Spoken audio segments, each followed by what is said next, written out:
వాణి పిలిపియాలి, వాణి పిలిపియకపోతే ఎట్లా? ఏడు బ్యాస్ వరుసే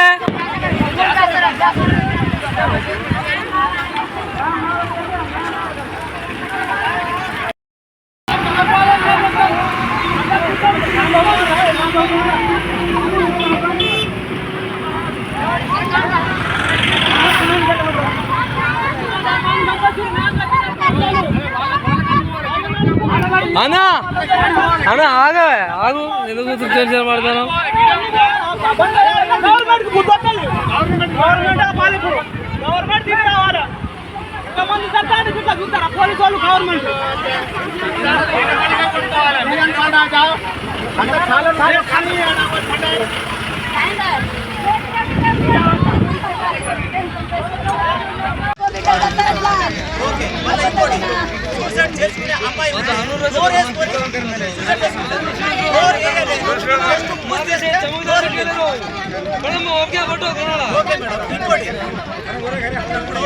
అమ్మాయికి ఛాతీ మీద ఇక బీభత్సం చెప్పాలంటే కొరుకుడు కానీ బ్లీడింగ్ అంటే సరే 6 రోజుల క్రితం ఆమెకు బ్లీడింగ్ జరిగింది, అయిపోయింది. ఒక 6 రోజుల తర్వాత మళ్ళీ బ్లీడింగ్ అయితే మీరు కూడా ఒక ఆడి కానీ చెప్పండి మేడం, మళ్ళీ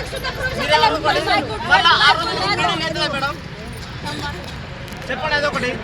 అదే ఎస్ఐ సార్కి అడుగుతాం మేము, కొంచెం మాకు ఏం తెలియదు, ఎందుకంటే మీరు డ్యూటీలో ఉన్నారు, మీకు అన్ని రూల్స్ తెలుసు కాబట్టి. గ్యాంగ్ రేప్ జరిగింది ఆ అమ్మాయి మీద, రిపీట్ గ్యాంగ్ రేప్ కూడా జరిగింది. మొత్తం బ్లీడింగ్ ఉన్నది, ఇట్లా మొత్తం రిపీట్ గ్యాంగ్ రేప్ జరిగింది. గ్యాంగ్ రేప్ మొత్తం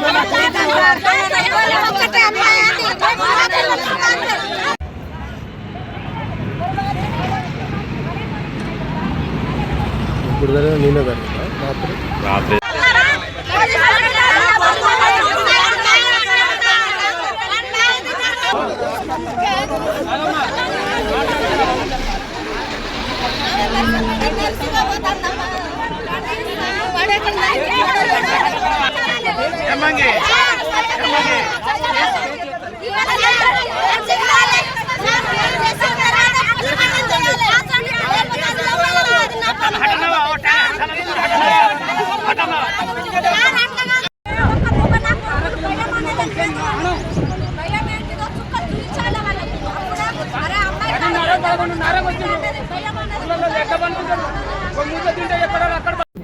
ఇంకా అది అయిపోయిన తర్వాత ఎవరన్నా ఉన్నారా బిడ్డ, చెప్పు బిడ్డ, నాకు చెప్పు బిడ్డ, నాకన్నా ముసలి వాళ్ళకన్నా లేకపోతే నీ దోస్తులు పిల్లలు ఉన్నారు వాళ్ళకన్నా చెప్పు బిడ్డ అనేసి చెప్పింది సార్. నేను చెప్తే ఎవరు లేరని చెప్పింది. చెప్తే రావూరు ఒక అబ్బాయి అని తెలుసు చెప్పింది ఆమె, నెహ్రూ అని ఒక పేరు చెప్పింది.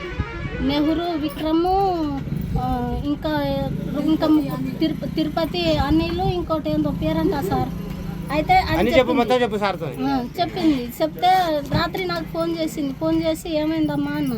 ఏం లేదమ్మా, రేపు వస్తున్నావా అని అంటే వస్తున్నానే అని జరిగిందని చెప్పాడు సార్. 4 వచ్చిండ్రంట, ఈ రావురోళ్ళే. మన నెహ్రూ మెయిన్, ఈ అమ్మాయిని ప్రేమించినోడు నెహ్రూ. ఇంకా 4, 5 వాళ్ళు ఏం చేసిండ్రో సార్. నాకైతే ఇగో పిల్ల ఊరి ఏం వేసుకోలేదు, పిల్ల నాగం చేసే ఊరి చేసిండ్రు సార్. ఇంట్లోకి వచ్చి వేసిపోయిండ్రు, దాన్ని అవతల చంపుకొని వచ్చి ఇంట్లో వచ్చి వేసిపోయిండ్రు సార్. ఇది ఏమన్నా చేయండి సార్. మీరేమవుతారమ్మా? అమ్మ ఏం పేరు మీ పేరు? రజిత. గంజాయి తాగుతాడు నా కొడుకులు, గంజాయి తాగి ఎవరు పట్టించుకున్నాడు ఇప్పటి వరకు. గంజాయి తాగి అమ్మాయిలు కూడా పొలాలకు, మా తల్లులు మా అక్కలు పొలాలకు పోవాలంటే భయపడతారు ఇప్పటికీ. గంజాయి తాగి నా కొడుకులు ఏ పోలీసులు లేరన్నా ఇప్పటిదాకా వాడిని కాల్ డేటా చూపిస్తా ఇంకా వారానికి పట్టుకొస్తామని మాట్లాడుతున్నారు.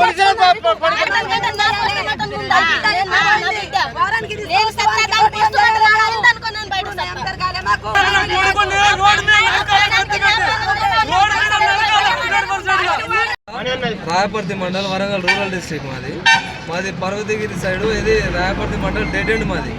Dead end. ఈ చిట్టి అనే అమ్మాయి 20 సంవత్సరాలు ఉంటుంది అమ్మాయి. ఆ అమ్మాయిని రాత్రి గంజాయి మత్తులో ఒక గ్యాంగ్ వచ్చేసి రేప్ చేసి ఇంట్లో పడేసి ఉరేసి పోయిల్లన్న. మొత్తం ఈ బాడీ మొత్తం బ్లీడింగ్ ఉన్నది.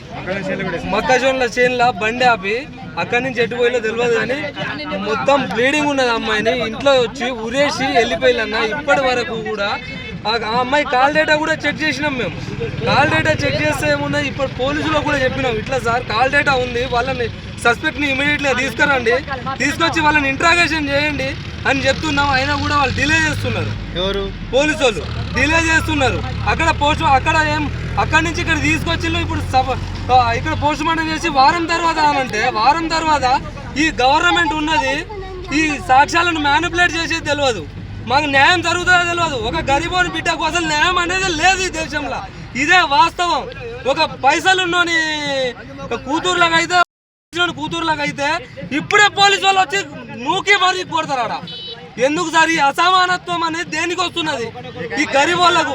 మరి పోలీసు వాళ్ళు ఏమైనా మ్యానిపులేట్ చేస్తున్నారా, లేకపోతే ఏమైనా పైసలు తీసుకుంటున్నారా, లేకపోతే పెద్ద మనుషులు తీసుకుంటారు? ఎవరు తీసుకుంటారు? ఎందుకు డిలే చేస్తున్నారు? ఇట్లా తీసుకొని సార్ ఆ గంజాయి తీసుకుంటారు అనేది పోలీసు వాళ్ళకు కూడా తెలుసు. మరి ఎందుకు యాక్షన్ తీసుకుంటలేరు ఇవాటి దాకా కూడా? వాళ్ళ గంజాయి బ్యాచ్ అని కూడా మేము చెప్పినాం. మార్నింగ్ వచ్చినప్పుడు కూడా గంజాయి బ్యాచ్ వాళ్ళు సార్ మాకు తెలుసు, మీరు కాల్ డేటా చెక్ చేయండి అన్న కొడుకుని తీసుకురండి, మేము నరుకుతామని చెప్పినాం. ఇట్లా నరకకపోతే రేపు ఏ ఆడబిడ్డ కూడా సురక్షితంగా ఉండదు. ఇలా మా ఆడబిడ్డలు కానీ, మా అక్కలు కానీ, మా చెల్లెలు కానీ, మా పిల్లలు కానీ పొలాలకు పోవాలంటే భయపడతాళ్ళు. ఆ డంపింగ్ యార్డ్లలో కూర్చొని గంజాయి తాగుతాళ్ళు. ఏకదండ డంపింగ్ యార్డ్ల ఎవ్వరు రావట్లేదు సార్. అందరికి తెలిసి ముచ్చట కూడా, కానీ ఎవ్వరు పట్టించుకుంటలేడు. ఎవ్వరు పట్టించుకోరు. ఆ పోలీసు వాళ్ళు అంటే అందరు తెలుసు. ఏకదండ, సూర్యతండ, రావూరు అందరు